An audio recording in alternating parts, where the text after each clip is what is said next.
Hello, this is Mr. Stansbury. I'm going to take you through one more example on the optimization section here. Okay, so we're going to take a look at this one. This one's actually number 4 from your book. B is a boat 5 kilometers out at sea. So here's our boat 5 kilometers out at sea. AC is a straight sandy beach that's 6 kilometers long.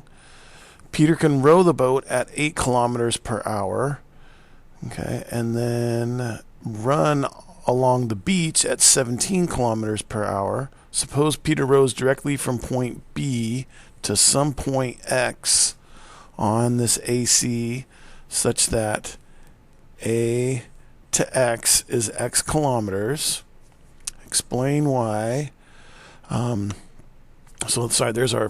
There's our problem. And then now it says explain why x has to be 0, greater than or equal to 0, but less than or equal to 6. So this distance here that he's going to row to on shore is going to be somewhere between A and C. And since A to C is 6 kilometers, that's why it has to be between 0 and 6, because it wouldn't make much sense for him to row back here or to row over there and then run back. He's going to row somewhere between this A and C. That's why it's got to be between 0 and 6. Okay. Show that the total time Peter takes to row to X and then run along the beach to C is given by this crazy, wonky, wacky formula here, hours, where X is between 0 and 6.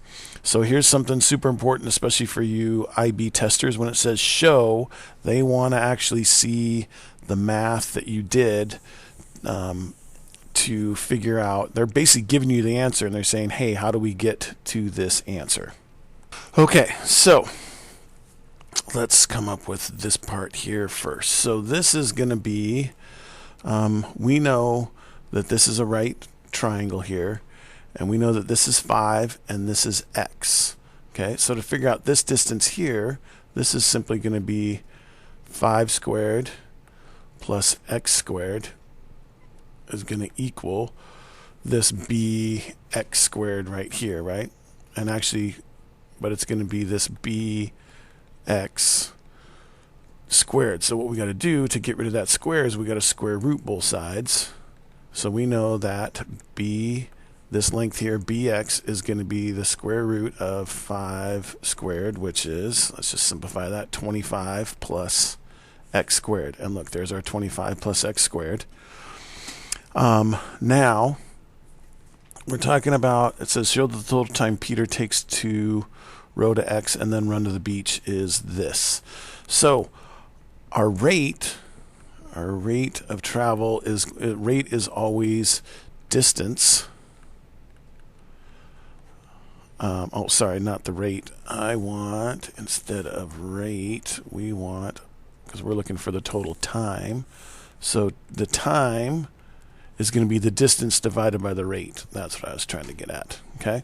So we just figured out that the distance is going to be this 25 minus x squared. So in this case here, it's going to be square root of 25 plus x squared. And then we're going to divide it by his rate of speed here, and it says that it takes him, he can row the boat at 8 kilometers per hour. So there's our 25 plus x squared over 8. There's that part right here. Okay, now the running part, if this whole thing is 6 and this is x, this right here is going to be 6 minus x. So for example, let's say that this x ended up being 2. So if this distance here was 2 and this whole thing is 6, we know to figure out this here, we would take 6 minus 2 to get that this is 4. Okay?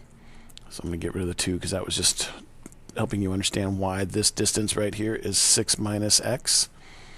Okay? So what's going to happen is he's going to row to this point here, and then he's going to run the rest of the way. So the rate for this, the time that's going to take here, again, time is going to be our distance over our rate. So the distance in this case is going to be 6 minus x, and he runs that at 17 kilometers per hour. So there's our 6 minus x over 17. Okay, so we've now shown that, and then obviously the amount of time it takes to row plus the amount of time that it takes to run is going to be the total time traveled. So that's how we get this here. Oops, hours. And of course that's going to have to be between where x is between 0 and 6. Okay, because he's not going to row to over here and he's not going to row to over there. Okay, use technology to draw the graph of t of x, which is definitely the smart way to do this. So basically they're saying put this thing into your graphing calculator and figure out what's going to be the fastest way for him to get there. So we'll put this in, we'll enter this all in here. Now we're going to end up with some fractions here. So here's how you want to go about doing fractions. Do alpha and then the y equals, and it's actually going to give you an option to do a fraction here, and just push enter and it'll enter. You've got a fraction going on right here, so then we can just enter this in. Second square root x squared plus 25, and then on the bottom we just get 8, and then we're going to go over here and we are going to add another fraction, so alpha y equals, and just push enter, and we get 6 minus x all over 17. Okay, so we get that there. And normally we'll be at zoom standard, and if we enter that, it's going to graph this for us. Let's see what it looks like, if we can even see anything. Okay, so it gives us this graph here, which it's actually going to end up, you can actually tell that there's a minimum down here somewhere. So we're actually okay with just leaving it like this.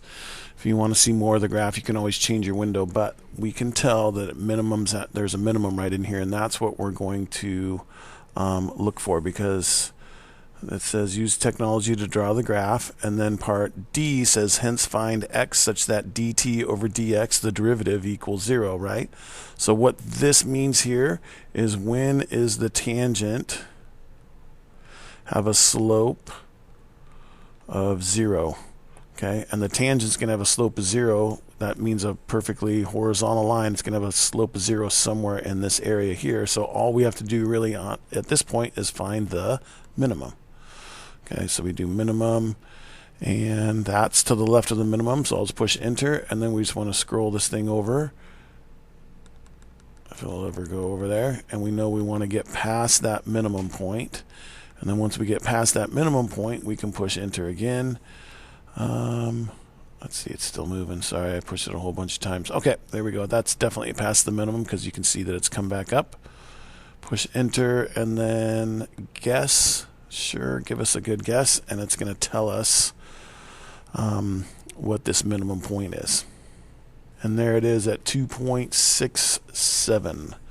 So x is going to equal 2.67. So what that means is that Peter wants to row to a point where this is 2.67 meters down, kilometers down the beach. So he's going to row for 2.67, and then he's going to go 6 minus 2.67, which is going to give us 3.33. He's going to run for 3.3 kilometers, and he's going to row 2.67 kilometers, aim for 2.67 kilometers down the beach from where he's at the perpendicular to the beach.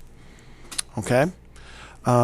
Explain the significance of this value. We just did. We just talked about that's going to be his quickest path, is to row to this point 2.67 kilometers down the beach, and then run the other 3.3 kilometers. That will get him to point C the fastest.